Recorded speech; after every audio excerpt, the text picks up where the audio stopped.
أشهد أن لا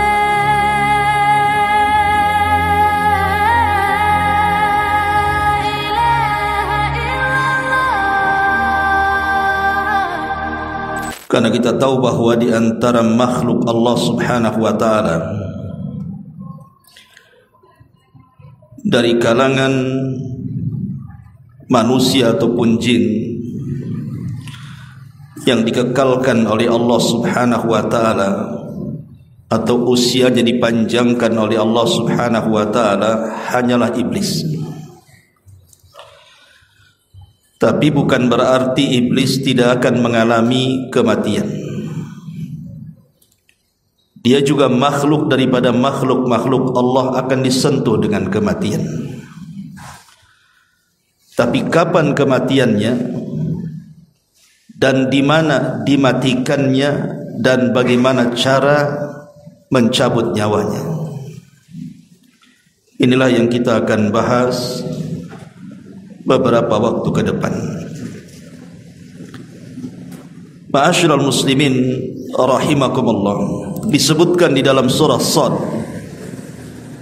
ayat 77 sampai 83. Allah Subhanahu wa taala berfirman, qala fakhruj minha fa innaka rajim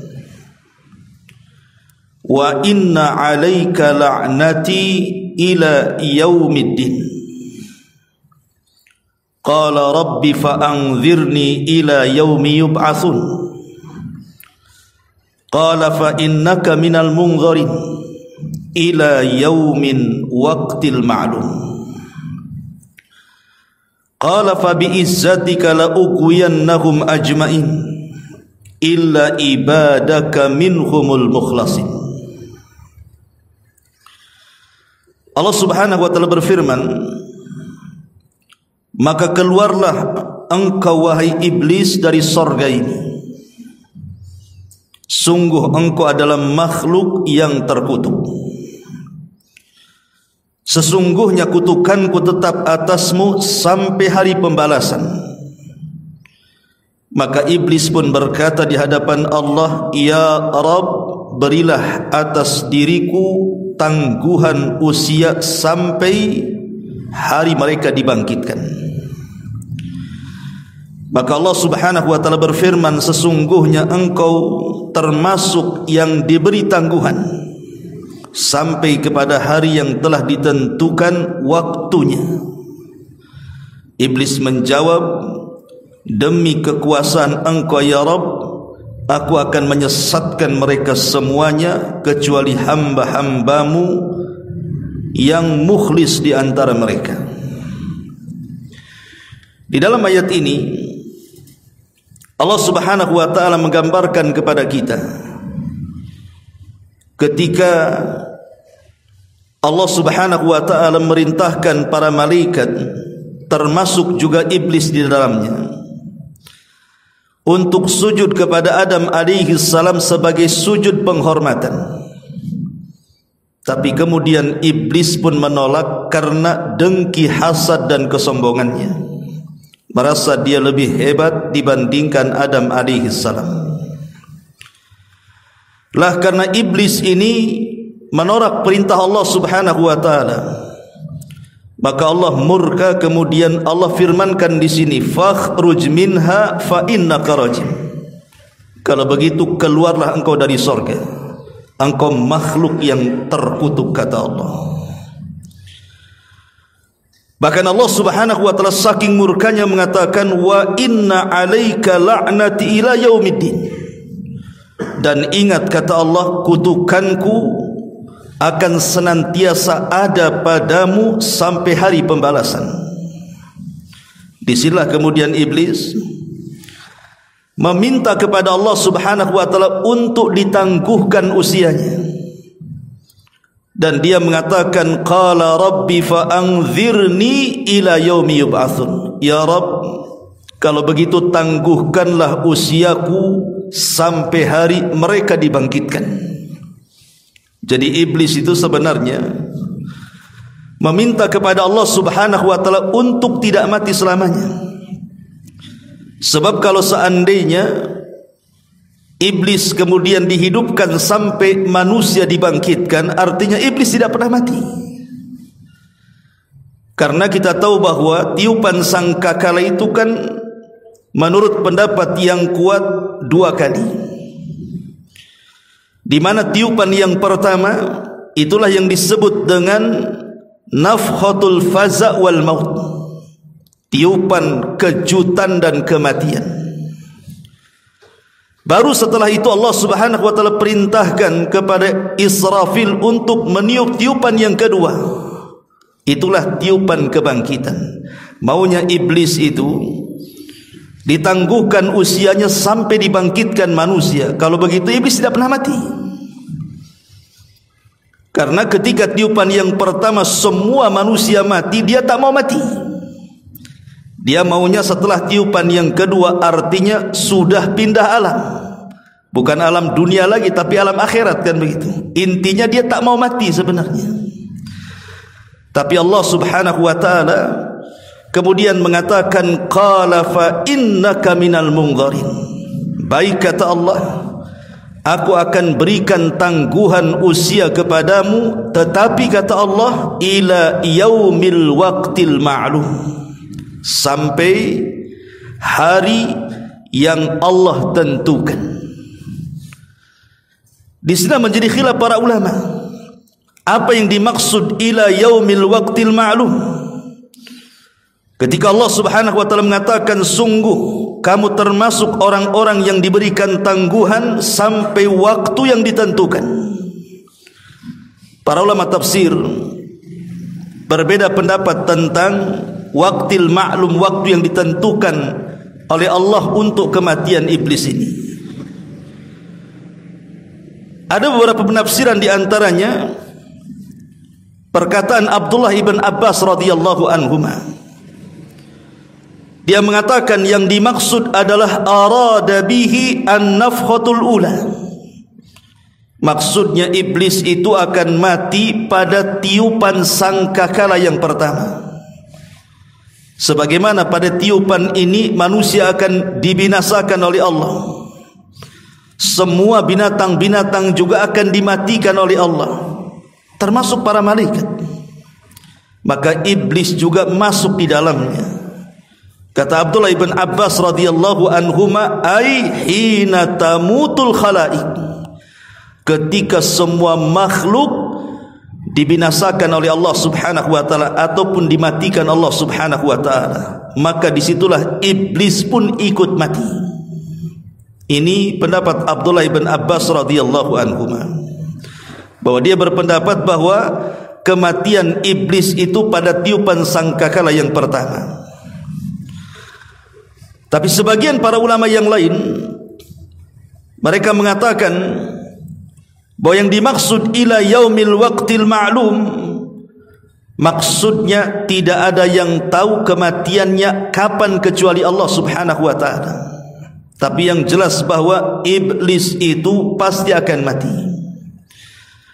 Karena semua makhluk itu akan dibinasakan oleh Allah Subhanahu wa taala berdasarkan keumuman Al-Qur'an, kullu man 'alaiha fan wa yabqa wajhu rabbika dzil jalali wal ikram.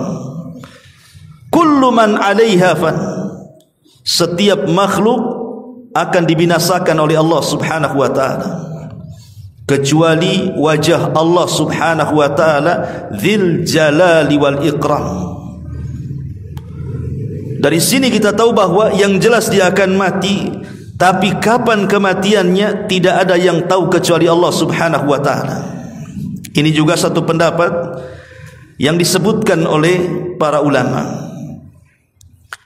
Ada juga yang mengatakan bahwa kalimat ila yaumil waqtil ma'lum, sebagaimana dikatakan oleh Imam Al-Qurtubi rahimahullahu taala, qala Allah berfirman lahu kepada dia, fa innakum mimman ukhirat halakuhum ila yaumil ladzi yamutu fihi kullal khalqi ba'da nafkhatil ula la ila yaumil ba'thi. Juga Imam Al-Qurtubi menguatkan pendapat perkataan ila yaumil waqtil ma'lum, artinya engkau adalah di antara orang yang diakhirkan kehancurannya sampai hari di mana seluruh makhluk Allah dimatikan setelah tiupan sangkakala yang pertama, bukan saat hari kebangkitan. Berarti ada juga yang mengatakan bahwa iblis itu dimatikan di antara dua tiupan. Artinya di tengah-tengah dua tiupan, tiupan yang pertama ke tiupan yang kedua itu kan jaraknya antara 40. Bisa 40 hari, bisa 40 bulan, bisa 40 tahun. Karena Abu Hurairah radhiyallahu an ketika ditanya jarak tiupan Israfil yang pertama ke kedua itu, beliau hanya menyebutkan angka dengan menyebutkan arbaun 40, tanpa menyebutkan apakah 40 hari, apakah 40 bulan, apakah 40 tahun, wallahu a'lam. Tapi saat itulah Allah hancur-hancurkan alam semesta, termasuk juga Allah subhanahu wa ta'ala binasakan iblis di dalamnya. Ma'asyiral muslimin wal muslimat rahimakumullah.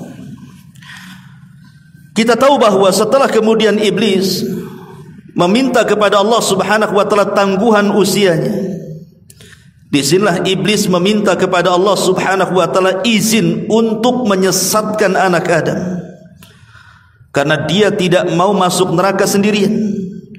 Dia ingin mengikutkan sebanyak-banyaknya kalangan jin dan manusia supaya ikut bersama dia masuk ke dalam neraka. Dari sini dia bersumpah di hadapan Allah, fabi izzatika la ughwiyannahum ajmain, karena kekuasaanmu ya Rabb, pasti aku akan sesatkan mereka Bani Adam semuanya. Bahkan dalam ayat yang lain, ketika iblis kemudian berjanji seperti itu, maka dia akan datang kepada manusia itu dari semua arah angin. Sampai-sampai iblis mengatakan, thumma la'atiyannahum min baini aydihim wa min khalfihim wa an aymanihim wa an syama'ilihim wa la tajidu aktsarahum syakirin. Sungguh aku akan datang kepada mereka, maksudnya Adam dan turunannya, dari arah depan mereka, dari arah belakang mereka, dari samping kanan mereka, bahkan dari samping kiri mereka, sampai engkau tidak mendapatkan kebanyakan dari anak-anak Adam itu bersyukur kepadamu ya Rabb. Subhanallah. Tantangan iblis ini bukan isapan jempol, ikhwan. Karena apa yang dilakukan iblis itu kepada Bani Adam dari sejak permusuhan ditanamkan dengan Adam, saat disuruh sujud dia enggan, sampai hari ini bahkan sampai kiamat, pengikut iblis jauh lebih banyak dibandingkan orang-orang yang tidak mengikuti iblis. Dan itu banyak digambarkan dalam Quran. Seperti Allah mengatakan, wa qalilun min ibadiyasy syakur, sedikit sekali hamba Allah yang bersyukur. Artinya kebanyakan kufur. Dan itu keberhasilan iblis saat menggoda Bani Adam untuk disesatkan. Ma'asyiral muslimin yang dimuliakan Allah subhanahu wa ta'ala, sebagai bukti bahwa iblis itu masih hidup sampai di zaman Nabi sallallahu alaihi wasallam, Allah subhanahu wa ta'ala menggambarkan bagaimana iblis pernah terlibat dalam perang Badar, di mana iblis itu menjadi kompor bagi orang-orang musyrik Quraisy untuk melawan Nabi sallallahu alaihi wasallam di Badar.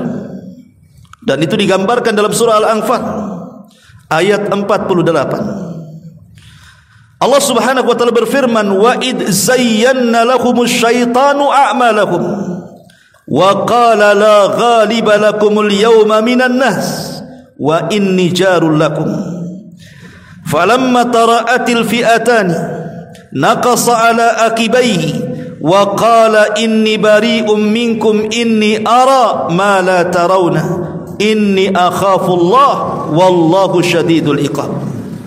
Dan ingatlah ketika syaitan, maksudnya iblis di sini, menjadikan terasa indah bagi mereka perbuatan dosa, mereka kemudian iblis datang kepada mereka, maksudnya orang-orang kafir Quraisy, kemudian menghasut mereka, tidak ada orang yang dapat mengalahkan kalian pada hari ini. Seranglah si Muhammad itu, dan sungguh aku akan menjadi penolong kalian. Jadi dalam perang Badar ini, iblis ini menyerupai manusia, kemudian datang kepada pasukan Quraisy, kepada para pembesarnya, kemudian menghasut mereka agar segera menyerang Rasul sallallahu alaihi wasallam di Badar dan menjanjikan kemenangan. Tetapi apa yang terjadi ketika perang sudah berkecamuk? Falamma tara'atil fi'atani, ketika kemudian setan ini melihat pasukan yang berhadap-hadapan itu nampaknya akan terjadi kekalahan dari pihak orang-orang kafir Quraisy, maka apa yang terjadi? Naqasa ala aqibaihi wa qala inni bari'um minkum, maka dia pun kabur dari pasukan itu dan mengatakan, aku berlepas diri dari kalian, inni ara ma la taron, karena aku melihat apa yang kalian tidak lihat. Inni akhafullah, saya takut kepada Allah, wallahu syadidul iqab, dan Allah yang zat yang sangat keras siksaannya.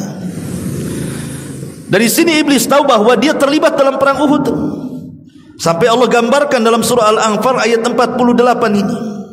Maknanya bahwa iblis itu masih hidup sampai di zaman Nabi SAW berusaha untuk mengompori orang-orang Quraisy untuk menyerang Nabi di Badar.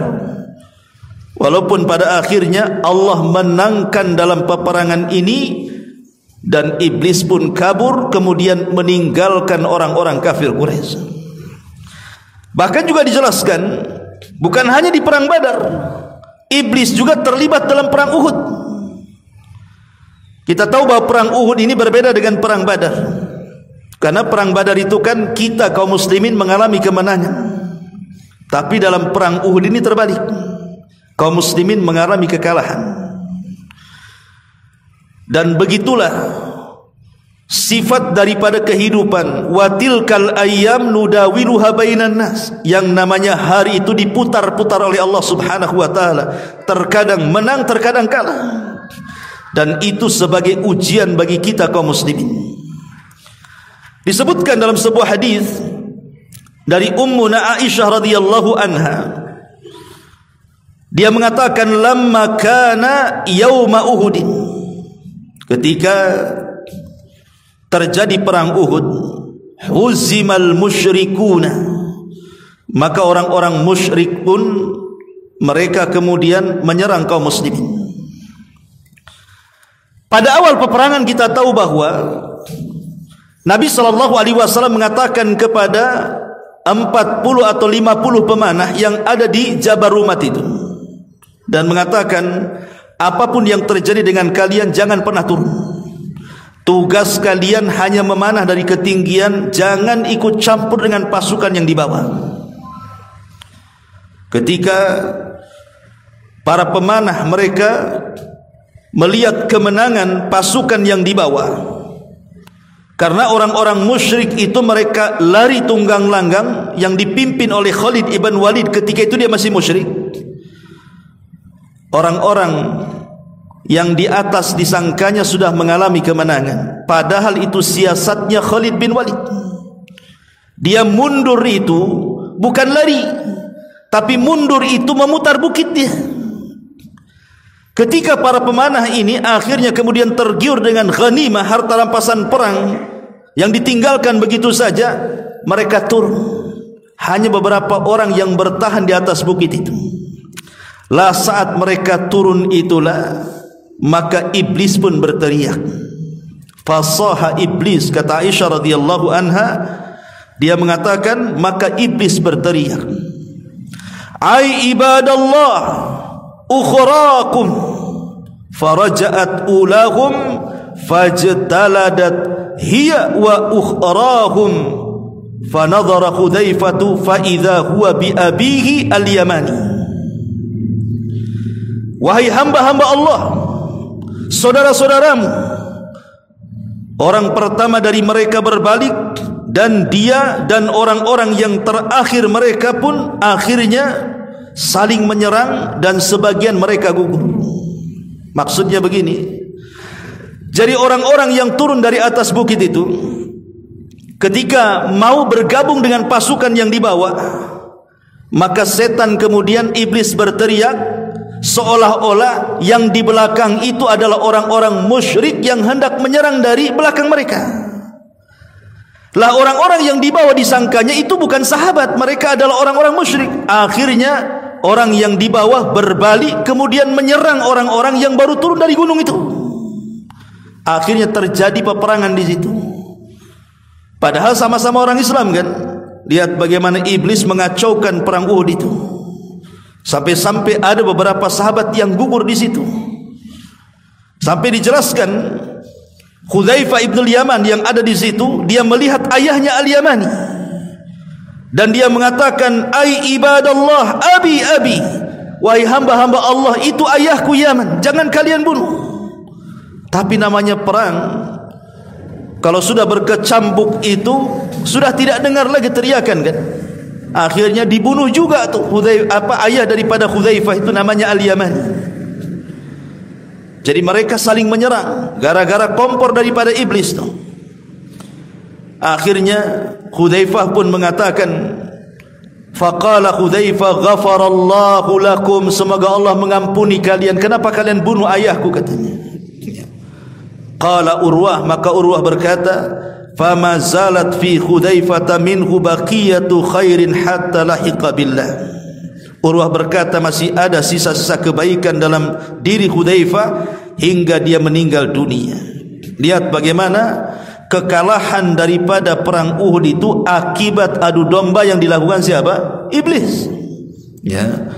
Ma'asyiral muslimin wal muslimat rahimakumullah. Bahkan bukan hanya iblis datang kepada kaum muslimin yang sedang berperang, dia pun datang kepada Nabi sallallahu alaihi wasallam.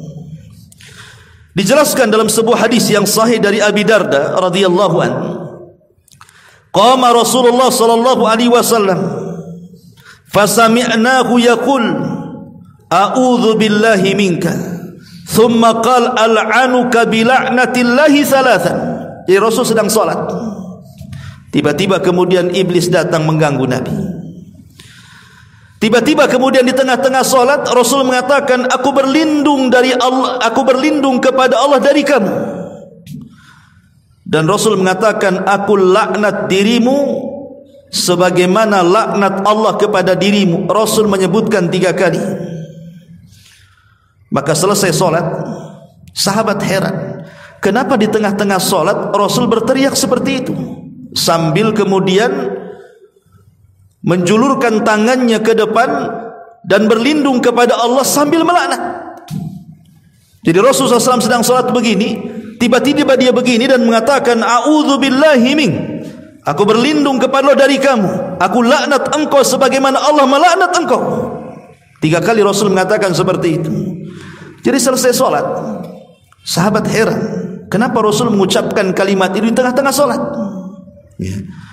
Akhirnya kemudian sahabat bertanya, ya Rasulullah, qad sami'naka taqul fi salati syai'an lam nasma'uka taqulu qabla dhalik. Rasul, kami tadi mendengar engkau mengucapkan sesuatu dalam salatmu yang kami tidak pernah mendengar kebiasaan kamu mengucapkan kalimat itu dalam salat. Maka Nabi SAW kemudian menjelaskan alasannya dan bersabda, inna aduwallah iblis, sesungguhnya musuh Allah si iblis itu, jaa bi shihabim min nar liyaj'alahu fi wajhi, dia datang dengan membawa api hendak membakar wajahku.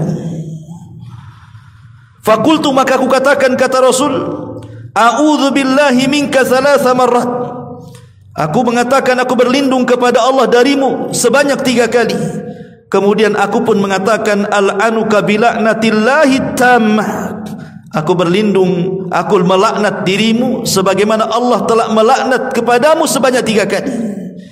Kemudian Rasul mengatakan, thumma aradtu akhudahu, sebenarnya aku ingin mencekik dia. Wallahi, demi Allah, laula da'watu akhina Sulaiman, kalau bukan karena aku teringat doanya Nabi Sulaiman saudaraku, la asbaha muthiqan yal'abu bihi wildan ahli Madinati, tentu aku akan cekik dia, ku ikat dia di tiang, dan besoknya menjadi permainan anak-anak kota Madinah katanya. Tapi karena aku teringat dengan doa Nabi Sulaiman, ku lepaskan lagi dia. Apa doanya Nabi Sulaiman? Di mana Nabi Sulaiman berdoa agar Allah tidak memberikan yang Allah beri kepada dia kepada orang setelah dan sesudahnya. Artinya kan Sulaiman bisa menundukkan jin. Sulaiman tidak mau bahwa kekuasaan yang Allah berikan dengan kemampuan mampu menundukkan bangsa jin diberikan kepada orang-orang setelahnya. Makanya Rasul teringat dengan kalimat itu, akhirnya dilepas lagi. Lihat, menunjukkan bahwa iblis itu hidup sampai zaman Nabi SAW, bahkan mengganggu solat Nabi SAW. Bahkan iblis juga hidup sampai hari ini. Nabi SAW mengatakan dalam hadis Jabir radhiyallahu anhu, inna arsya iblis alal bahri fayab'atsu sarayahu fayaftinuna an-nas fa'adhamuhum indahu a'dhamuhum fitnatan. Iblis ini membangun istananya, kata Rasul, di tengah lautan. Ada orang yang mengatakan seperti ada seorang penulis dari Mesir yang bernama Isa Daud. Beliau mengatakan bahwa hadis ini menunjukkan letak istana iblis di mana? Di segitiga Bermuda. Karena di segitiga Bermuda ini memang lautan yang sangat menakutkan kan. Banyak kapal-kapal hilang di situ, banyak pesawat-pesawat yang jatuh di situ, dan berbagai macamlah keanehan-keanehan dan musibah yang kita sudah mendengar semuanya. Sampai Isa Daud mengatakan bahwa istana iblis itu ada di tiga Bermuda tadi. Tapi wallahu alam, kita tidak bisa memastikan istananya di mana. Karena Rasul hanya mengatakan bahwa istana iblis itu pokoknya ada di lautan. Lautan mananya wallahu alam. Karena sampai hari ini juga belum ada yang sanggup menyingkap perkara gaib ini. Cukup kita imani saja. Lah setiap hari iblis ini sampai hari ini, maka dia akan mengutus pasukan-pasukannya untuk menggoda manusia yang ada di daratan. Maka pasukan yang paling dimuliakan oleh iblis adalah pasukan yang sanggup mendatangkan sebesar-besar fitnah bagi manusia. Sampai sebuah riwayat,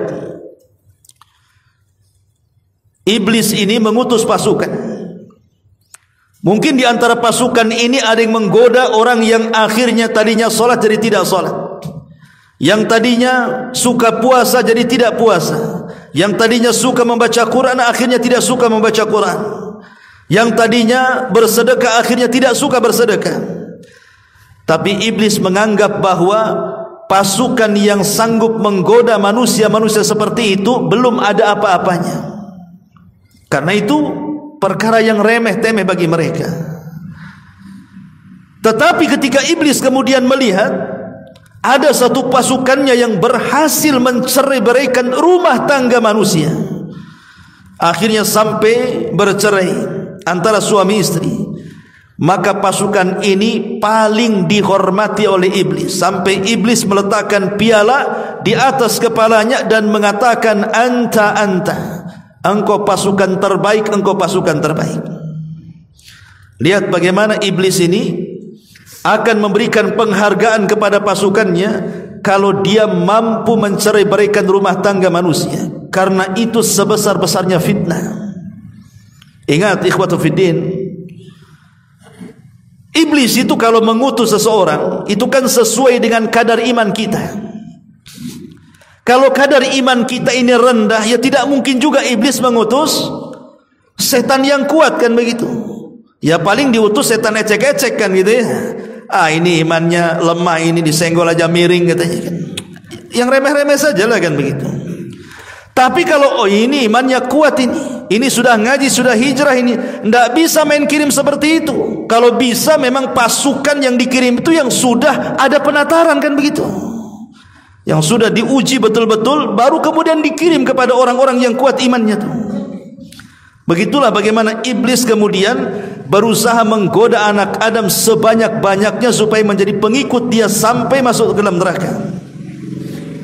Ma'asyiral muslimin yang dimuliakan Allah Subhanahu wa taala, artinya iblis itu terus berusaha untuk menggoda manusia sampai Al-Imam Ibnul Qayyim rahimahullahu taala ketika dia menjelaskan tentang bagaimana cara iblis itu menggoda anak Adam, beliau menyebutkan 7 perkara. 7 perkara itulah cara iblis menggoda Bani Adam. Dan 7 perkara ini sesuai dengan tingkatannya, dari yang paling parah sampai yang paling ringan. Yang pertama kata Imam Ibnul Qayyim, al-kufru billahi wa bidinihi.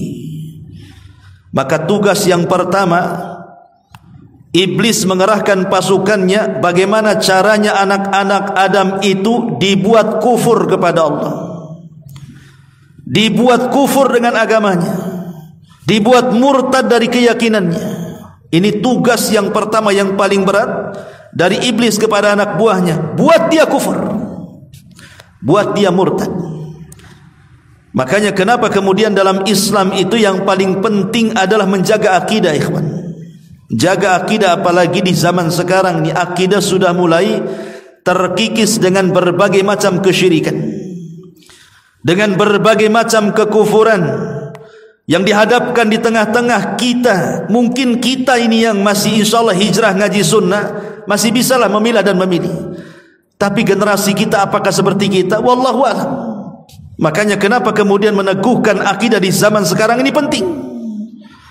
Di tengah-tengah kesyirikan dari syirkul akbar sampai syirkul asghar ini betul-betul merajalela. Jadi tugas yang pertama iblis kepada anak buahnya, buat dia kufur. Dan kufur itu ada 2. Ada yang sifatnya kesyirikan, pelakunya disebut musyrik. Ada yang sifatnya nifak, pelakunya disebut munafik. Dan ada yang ketiga, dibuatnya manusia murtad dan berpindah dari agamanya. Jadi yang pertama nih, iblis ini bagaimana caranya orang itu dijerumuskan kepada kesyirikan dulu tuh. Kalau dia tidak bisa, maka ditanamkan kepadanya sifat nifak.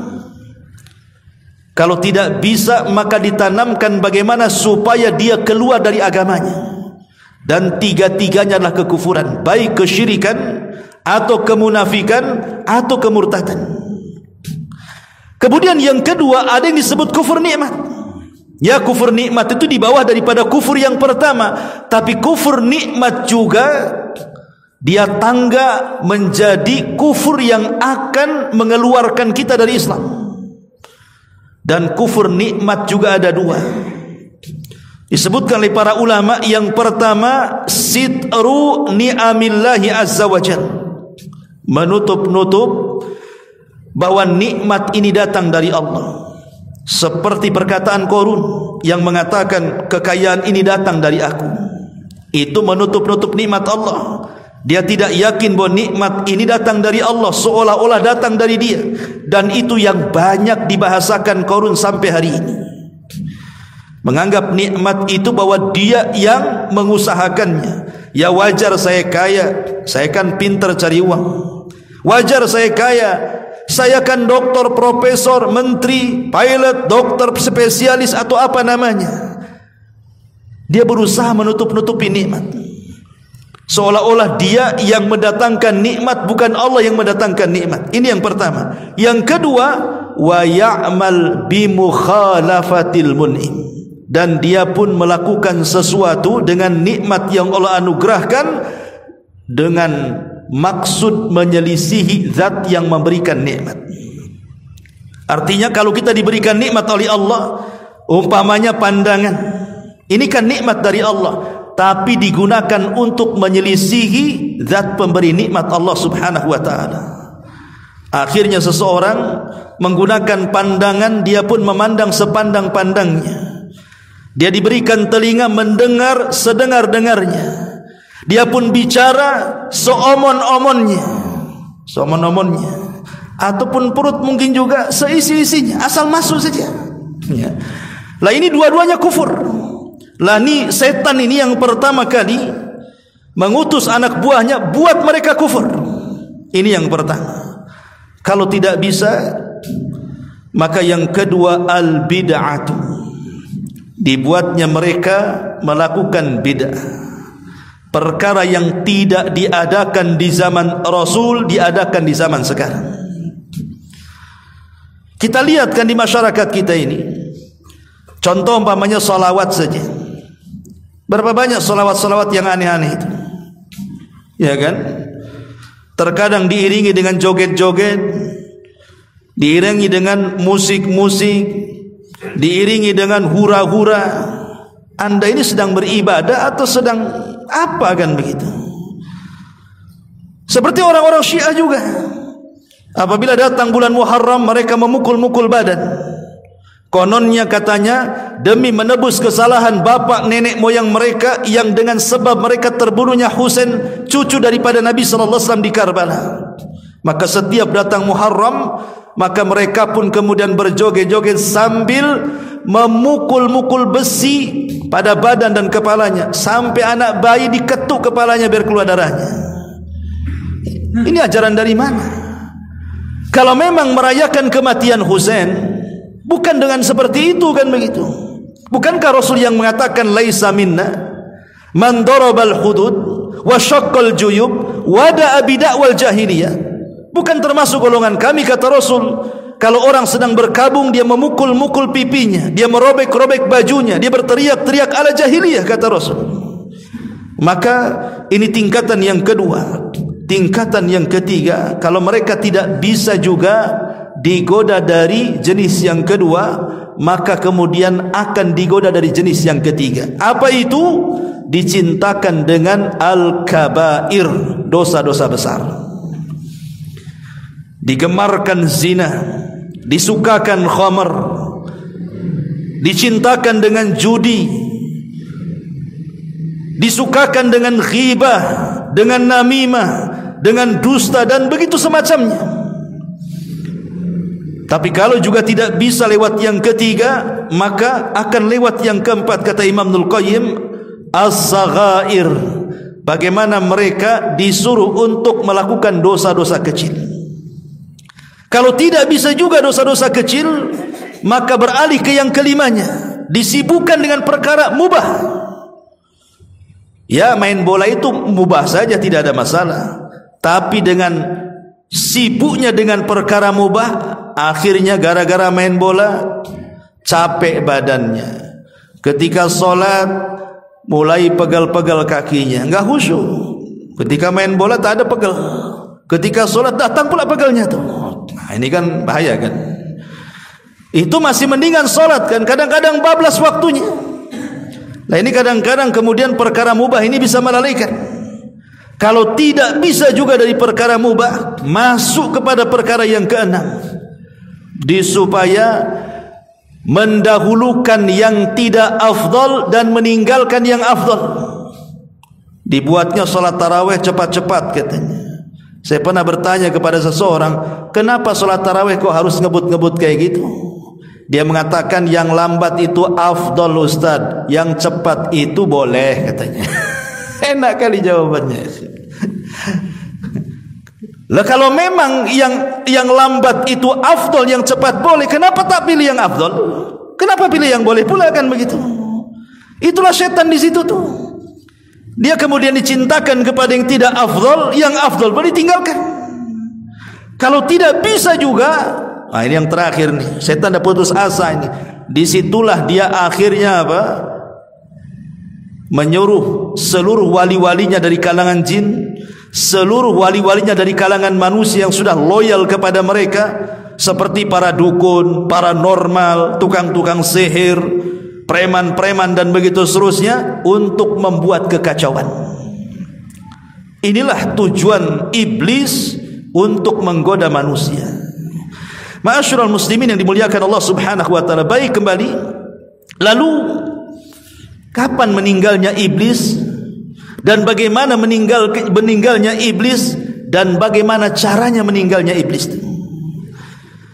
Ma'asyiral muslimin yang dimuliakan Allah Subhanahu wa taala, disebutkan dalam sebuah riwayat dari Ahnaf ibn Qais, dia mengatakan, qadimtul Madinata wa ana uridu Umar ibn al-Khattab radhiyallahu anhu. Kata Ahnaf ibn Qais, dia mengatakan, saya pergi menuju kota Madinah, ingin berjumpa dengan Umar ibn al-Khattab radhiyallahu anhu. Tiba-tiba saya bertemu dengan Ka'ab al-Akhbar radhiyallahu anhu. Ka'ab al-Akhbar ini dulunya seorang pendeta, kemudian masuk Islam di zaman Umar dan baik keislamannya. Saya baca terjemahannya saja, ya. Jadi Ka'ab al-Akhbar ini menceritakan dalam satu majelis tentang kisah kematian iblis. Kata Ka'ab al-Akhbar, ketika Adam alaihi salam sedang menghadapi saat sakaratul maut, maka dia berkata, ya Rabb, musuhku, maksudnya iblis, pasti akan mengejek kepadaku jika ia melihat aku telah mati, padahal dia diberikan tangguhan hidup sampai kiamat dibangkitkan. Maka Allah Subhanahu wa taala menjawab, wahai Adam, kamu langsung menuju ke sorga, tidak ada masalah. Sedangkan si iblis itu ditunda sampai hari kiamat usianya, supaya merasakan sakitnya kematian sebanyak makhluk yang pernah dia sesatkan dari awal sampai akhir. Kemudian Nabi Adam pun bertanya kepada malaikat maut, malaikat Israel. Tentu kalimat Israel ini diambil dari Israiliyat, karena dalam Islam itu tidak kenal malaikat Israel yang kita kenal malakul maut, ya. Jadi Adam berkata kepada malaikat Israel, sebutkan kepadaku bagaimana rasanya pedih kematian itu. Sesudah diterangkan oleh malaikat Israel, maka Adam alaihi salatu wasallam berkata, ya Rabb, cukup. Maka ketika itu Ka'ab al-Akhbar terdiam dan tidak melanjutkan ceritanya. Maka orang-orang yang hadir dalam majelis Ka'ab al-Akhbar kemudian mereka bergemur dan mengatakan, ya Abu Ishaq, maksudnya Ka'ab al-Akhbar, ceritakan kepada kami bagaimana ia merasakan kematian. Pada mulanya Ka'ab al-Akhbar menolak, tetapi karena didesak maka ia berkata, jika dunia sudah berakhir dan hampir ditiup sangkakala, sedang orang-orang ramai di pasar, mereka sedang sibuk bertengkar dan berdagang, tiba-tiba terdengarlah suara yang sangat keras di langit, hingga separuh penduduk bumi pun pingsan karenanya selama 3 hari. Bagi mereka yang tidak pingsan, mereka bingung, bagaikan kambing ketakutan dalam keadaan hiruk pikuk sedemikian itu. Maka terdengarlah lagi satu suara gemuruh bagaikan suara halilintar yang sangat dahsyat bunyinya. Maka tidak ada seorang pun melainkan mati karena halilintar itu. Dan semua manusia, semua jin, semua binatang, semua tumbuh-tumbuhan dan makhluk-makhluk yang lainnya, mereka pun diwafatkan oleh Allah Azza wa Jalla. Ketika itu yang hidup tinggal iblis saja. Ketika semua mati, manusia mati, jin mati, binatang mati, tumbuh-tumbuhan mati, iblis pula belum mati. Maka Allah Subhanahu wa taala pun memerintahkan malaikat Israel atau malaikat maut, aku telah menjadikan padamu pembantu sebanyak orang yang pertama hingga yang terakhir. Dan aku telah memberikan kekuatan penduduk langit dan juga penduduk bumi kepadamu, wahai Israel. Dan kini aku pakaikan kepadamu pakaian kemurkaan dan kemarahanku. maka turunlah dengan membawa murka dan kemarahanku, cari si laknat iblis itu. Maka rasakanlah kepadanya bagaimana kepedihan kematian yang telah dirasakan oleh orang-orang yang terdahulu hingga yang terakhir dari kalangan jin dan manusia. Buat kesakitan yang berlipat ganda, dan hendaknya kamu membawa 70.000 malaikat yang kesemuaannya penuh dengan rasa murka dan kecemasan. Dan tiap malaikat Zabania membawa rantai dari neraka Ladha, dan cabutlah dengan 70.000 rantai itu dari neraka, dan beritakan kepada para malaikat, terutama malaikat maut, malaikat Malik penjaga neraka, supaya membuka pintu-pintu neraka untuknya, katanya. Maka setelah itu para malaikat sudah mendapatkan perintah Allah supaya datang kepada iblis beramai-ramai. Maka turunlah malaikat Israel dengan bentuk yang sangat mengerikan, sehingga andai kata seluruh penduduk langit dan penduduk bumi dapat melihat bentuk yang mengerikan itu, niscaya akan cair kesemuaannya karena teramat sangat ngeri bentuknya. Kemudian setelah iblis sadar bahwa dia sedang diincar oleh malaikat maut, malaikat Israel, maka dia berusaha untuk lari ke timur dan barat, menghindar. Tapi apa gunanya menghindar dari malaikat maut, ikhwan? Akhirnya kemudian Israel pun datang kepada iblis dan membantah dan mengatakan, laknat Allah untuk wahai iblis.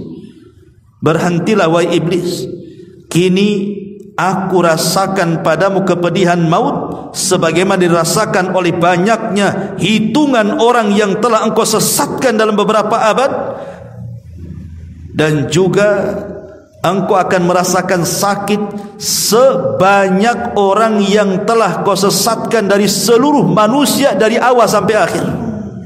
Lihat bagaimana Allah subhanahu wa ta'ala menyiksa iblis dengan kesakitan yang luar biasa saat kematiannya. Maka mendengar hal itu, iblis pun lari masuk ke dalam lautan. Tapi Allah subhanahu wa ta'ala perintahkan lautan untuk membuang iblis ke daratan. Ditolaknya oleh lautan, dihampaskan lagi iblis dari lautan oleh lautan ke daratan. Maka kemudian iblis pun berkeliling dari semua arah. Ke arah timur dikejar Israel, ke arah barat dikejar Israel. Pokoknya tidak ada arah kecuali dia selalu didatangi malaikat maut. Ketika dia sudah tidak ada lagi jalan, mau kemana lagi tempatnya, akhirnya kemudian iblis pun sampailah di tempat saat Adam dan Hawa diturunkan. Di tempat itulah kemudian iblis melaknat Nabi Adam dan mengatakan, gara-gara engkau wahai Adam, aku menjadi makhluk yang terlaknat, katanya. Dia nyalahkan Adam. Maka kemudian malaikat Israel pun langsung mendekati iblis, karena dia sudah menyalahkan Adam di hadapan kuburan Adam alaihi salatu wassalam. Maka Israel menjawab, ketika ditanya, wahai Israel, kira-kira engkau akan memberikan minuman kepadaku dengan minuman apa, kata iblis. Maka Israel mengatakan, dengan minuman dari neraka Ladha, dan serupa dengan siksa ahli neraka dan berlipat-lipat ganda yang engkau akan dapati. Maka tiba-tiba kemudian iblis pun berguling-guling di tanah sambil menjerit sekeras-kerasnya. Kemudian berlari ketakutan dari barat timur, terus dia kejar-kejar sampai akhirnya malaikat Israel pun menghadang iblis laknatullah dengan kawat-kawat yang berduri. Kemudian dia pun mencabut nyawanya.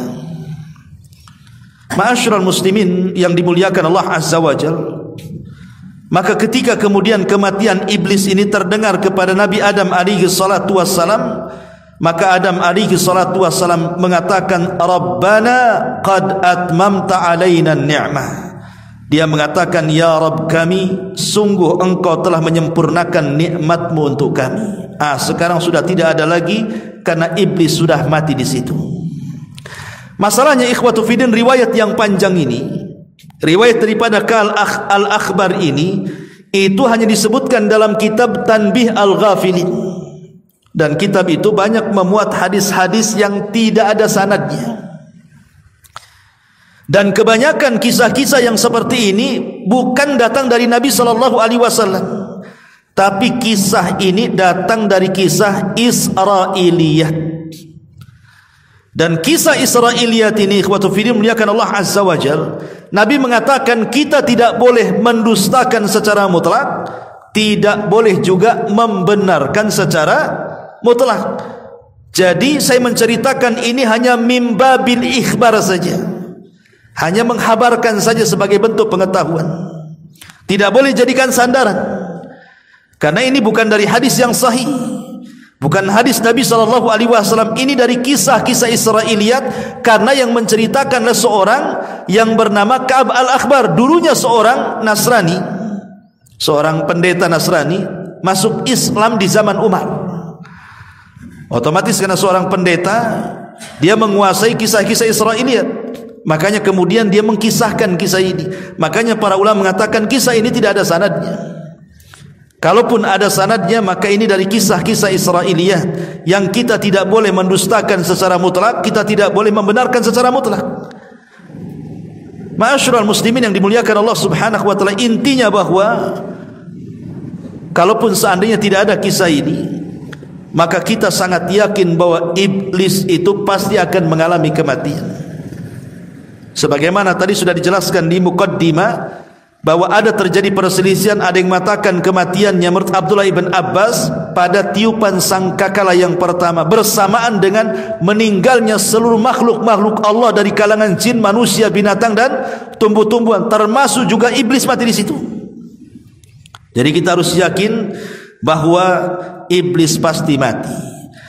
Tapi yang jelas bahwa setelah kematian iblis menyesal. Bahkan ada khutbah dalam Al-Quran itu, bagaimana iblis berkhutbah di hadapan para pengikutnya. Dijelaskan oleh Hasan Al-Basri rahimahullahu ta'ala, apa kata dia? Idza kana yaumul qiyamati, tatkala datang hari kiamat, qama iblisu khatiban, maka iblis akan berdiri di sebuah mimbar. Qama iblisu khatiban alal mimbar, dan mimbarnya itu terbuat min narin, dari api neraka. Kemudian iblis mengatakan, innallaha wa'adakum wa'dal haqq wa wa'adtukum fa akhlaftukum. Sesungguhnya Allah telah menjanjikan kepadamu janji yang benar, dan aku pun telah menjanjikan kepada kalian, tetapi janjiku semua kuingkari. Janjiku tidak benar.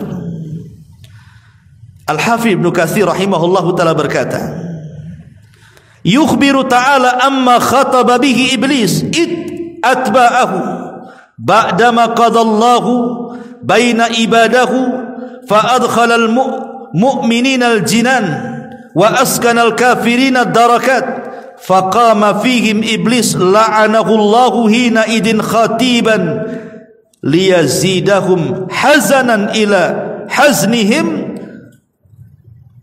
Kata Imam Ibnu Katsir rahimahullahu ta'ala, Allah menghabarkan tentang khutbah yang disampaikan oleh iblis kepada para pengikutnya, yaitu setelah Allah memutuskan hisab para hamba-hambanya, lalu Allah masukkan orang-orang yang beriman ke dalam surga, dan Allah menempatkan orang-orang kafir ke dalam neraka. Maka iblis pun tatkala itu berdiri dan berkhutbah kepada para pengikutnya agar mereka menambah kesedihan di atas kesedihan mereka. Lah khutbah itu dijelaskan di dalam Al-Quran, surah Ibrahim ayat 22 sampai 23. Bagaimana kata-kata khutbahnya? Allah katakan, wa qala syaitan lamma qudiyal amru innallaha wa'adakum wa'dal haqq wa wa'adtukum fa akhlaftukum wa ma kana li 'alaikum min sultan illa an da'autukum fastajabtum li fala talumuni walumu anfusakum ma ana bimusrihikum wa ma antum bimusrihi inni kafartu bima asyraktumuni min qablu innadh zalimina lahum adzabun alim. Apa kata iblis dalam khutbahnya? Dan berkatalah iblis tatkala perkara hisab telah diselesaikan, sesungguhnya Allah telah menjanjikan kepada kalian janji yang benar, dan aku pun telah menjanjikan kepada kalian, tetapi aku menyalahi janjiku. Sekali-kali tidak ada kekuasaan bagiku terhadap kalian, melainkan sekedar aku menyeru kalian lalu kalian mematuhi seruanku. Oleh sebab itu kata iblis, jangan kalian mencaci maki aku, tapi caci makilah diri-diri kalian sendiri. Aku sekali-kali tidak dapat menolong kalian hari ini, sebagaimana kalian pun tidak akan sanggup menolong aku kata iblis. Sesungguhnya aku tidak benar-benar berbuat untuk sesungguhnya aku tidak membenarkan perbuatan kalian yang mempersekutukan aku. Lihat, iblis mengingkari dengan Allah sejak dulu. Sesungguhnya orang-orang yang zalim itu mendapatkan siksa yang sangat pedih. Inilah khutbah iblis di neraka. Maka Allah Subhanahu wa taala katakan, wa udkhilal ladzina amanu wa amilus salihati jannatin tajri min tahtiha al-anhar khalidina fiha biidzni rabbihim, dan dimasukkanlah orang-orang yang beriman dan beramal saleh ke dalam sorga yang mengalir di bawahnya sungai-sungai, mereka kekal dalamnya dengan seizin Rabb mereka. Lihat ma'asyiral muslimin yang dimuliakan Allah Subhanahu wa taala, disinilah penyesalan iblis dan penyesalan para pengikutnya.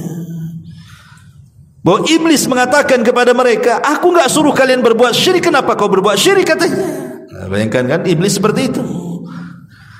Tapi pengikutnya pun apalah daya, tidak bisa. Kalau sudah di neraka itu, penyesalan tidak ada gunanya ikhwatu fiddin. Penyesalan itu berguna saat mereka hidup di dunia. Kalau sudah mati, maka penyesalan itu tidak berguna. Bukan hanya penduduk neraka yang menyesal, penduduk sorga pun mereka menyesal, karena waktu-waktu yang mereka hilangkan begitu saja di dunia tanpa berzikir kepada Allah Subhanahu wa ta'ala.